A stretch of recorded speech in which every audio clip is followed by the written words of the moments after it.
Chapter 16, March 26, Mount Collins Shelter, Great Smoky Mountains National Park, Tennessee, North Carolina's state line.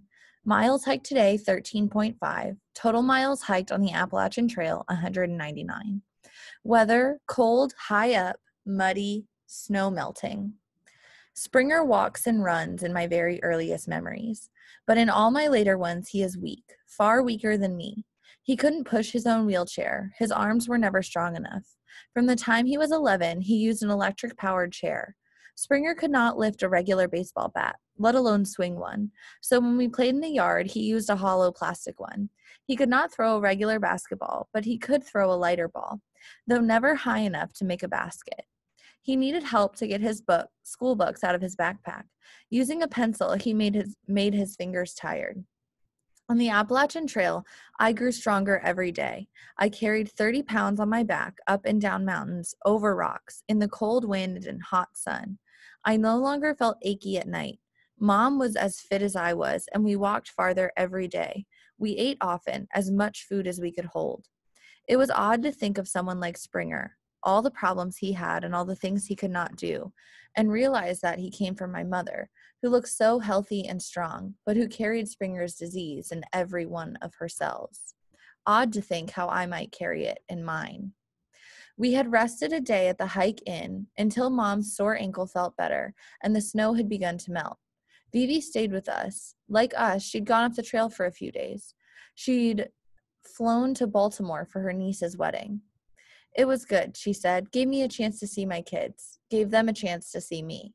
They're all for Mom's little adventure, but they can't help but worrying some.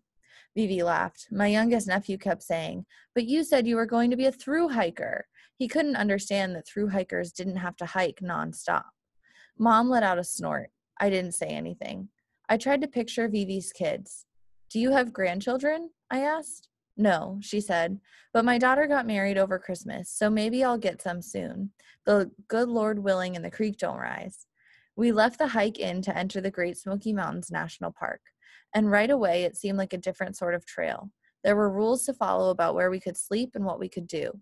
The shelters were packed, and not just with through hikers either, despite the still chilly weather. The open fronts of the shelters were all caged with mesh fence to keep the bears out. And even if we had to tent, we were supposed to store our food inside the shelters. Do bears make you nervous? I asked Mom. No, Mom said. I saw bears the first time. They eat garbage. They don't eat people.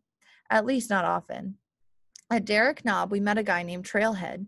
He was a high school teacher, around Vivi's age, and he started talking to her at dinner, and then he started talking to me. Look at that, he said, watching me boil noodles. She cooks dinner for herself without being asked. She eats dinner herself without being asked, I said. Can you filter water too? Can you sling your food bag into the trees? I glared at him. She's got a dead aim with a carabiner, Mom said. Carabiners are the little metal doodads that can clip stuff to your pack. We tied one to our rope to weight it so we could throw it over a tree branch more easily. It was true. I usually hung the food because Mom was pitiful at it. I cooked more often too because Mom didn't like the stove. Mom fetched most of the water. I'll have to take your photograph, he said. I teach high school English, and a self-sufficient adolescent is something of a miracle to me. He bugged me, and I guess Mom could tell.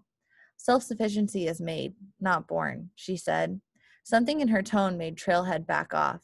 He talked a little bit about himself. Then, he was from some podunk town with no hills. Land so flat you can stand on a stump and watch the earth curve away, he said. Sounds awful. Damn sight easier to hike, though. This broke everyone up laughing. By the end of the evening, I liked Trailhead pretty well. You're through hiking, he asked me. You and your mom? Mom was listening. Kind of a section hike, I said, but it's a long section. I kept checking the trail registers.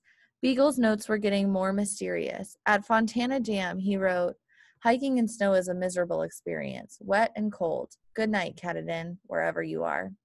I couldn't argue with that, but I wrote, the mountains look beautiful under blankets of snow. Today I saw green shoots poking up from the ground. Spring will come soon, Katahdin. Spring is here, Mom said in my ear. I jumped and covered the registry with my hand. Of course she didn't see what Beagle had written. He was a few pages back, a week ahead of us. That's private, I said. Mom raised an eyebrow. Then save it for your journal, not the registry. It's spring, Danny. The first day of spring was a week ago. Whatever, I said.